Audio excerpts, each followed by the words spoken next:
Kia ora, ko tia hau, hara mai, welcome to Homemade Let's Cook, and a very special welcome to some of our regular viewers because I've been receiving some lovely feedback.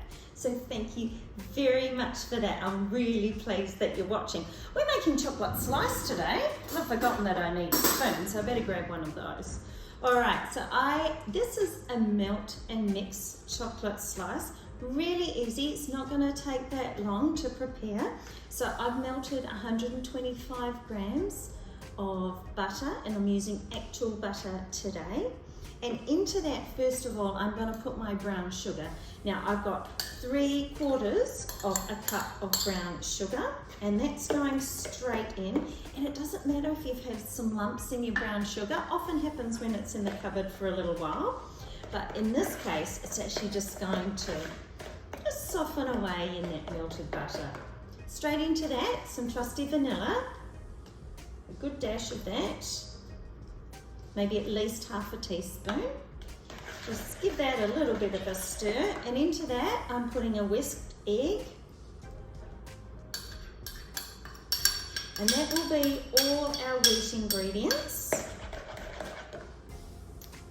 Next I'm going to put in the cocoa, 1/4 of a cup, which is a nice generous amount of cocoa, so it's going to be nice and chocolatey. Now for this particular chocolate slice, there are so many around. This one is more chewy and soft, so it's not your real crunchy chocolate slice, but it's lovely, chewy and soft. And I have found that if you keep it in the fridge, it tastes really, really yummy and hot straight from the fridge. All right, so into that, I've got 2 flours. I've got half a cup of plain flour and 1/3 of a cup of self-raising flour. And for this particular recipe, that gives us that little bit of sponginess, and allows it to rise, of course, as well. So in that goes, lovely and simple. And then our last ingredient, and this is for the base, of course, it's going to be our coconut. And I've just got half a cup of desiccated coconut. And that goes straight in there, and that is our last ingredient. Now, of course, we do ice this slice, as you'd imagine. And so for that, all we're going to need is some soft icing sugar, a little bit more cocoa,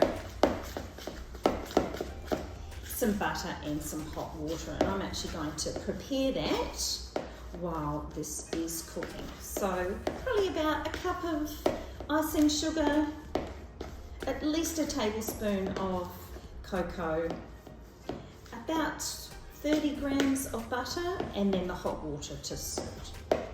All right, now bringing across our slice pan. This is a little bit smaller than I normally use, because as you know, I would normally use the rectangular pan, and it is a little bit tricky to put in the pan. I'm going to be honest with you in that regard.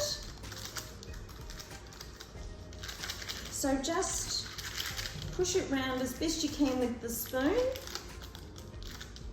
And you know what I'm going to say next, don't you? It's time to get the fingers dirty. They won't get too dirty though, but just push that round the best you can.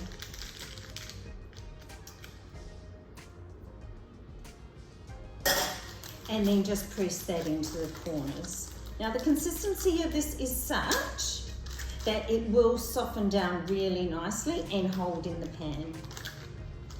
So you'll see that happening there, and that's because of that nice butter content.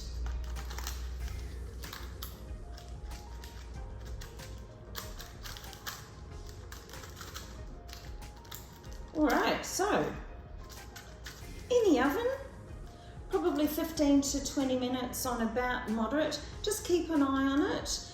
You want it definitely to be firm to the touch. You could put a skewer in there as well, but you'll have a fair idea when it's cooked. You'll certainly be able to smell it. All right, so I'll see you again soon.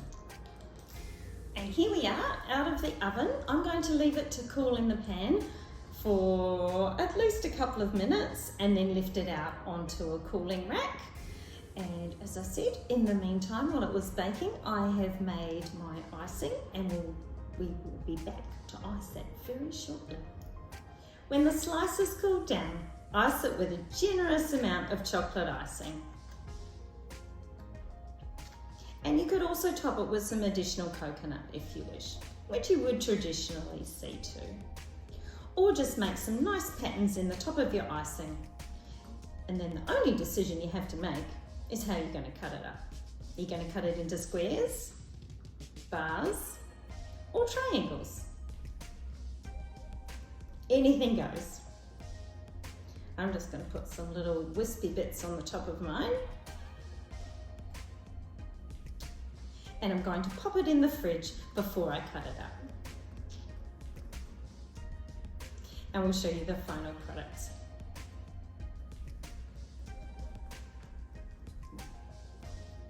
And enjoy. Thanks for joining me for Homemade Let's Cook. Please join me again. Ka kite.